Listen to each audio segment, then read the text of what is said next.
ॐ गणानां त्वा गणपतिं हवामहे कविं कवीनामुपमश्रवस्तमं ज्येष्ठराजं ब्रह्मणां ब्रह्मणस्पत आनः शृण्वन्नोतिभिः सीदसादनं श्रीमहागणाधिपतये नमः। ॐ मृत्युञ्जयाय रुद्राय नीलकण्ठाय शम्भवे अमृतेशाय शर्पाय महादेवाय ते नमः। ॐ सद्यो जातं प्रपद्यामि सद्यो जाताय वै नमो नमः।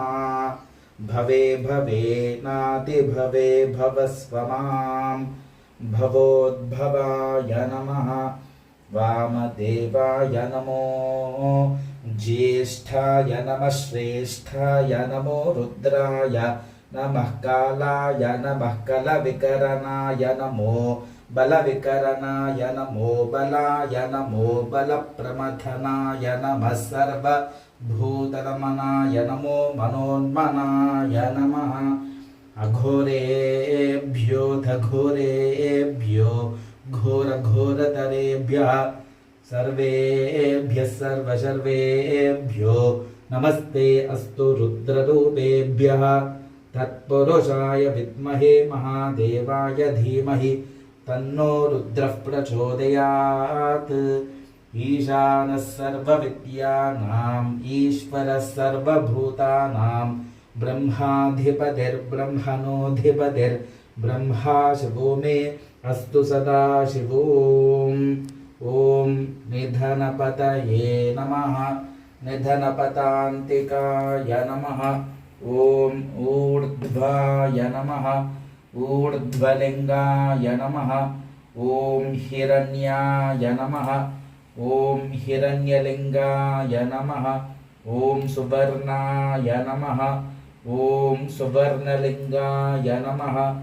ॐ दिव्याय नमः ॐ दिव्यलिङ्गाय नमः।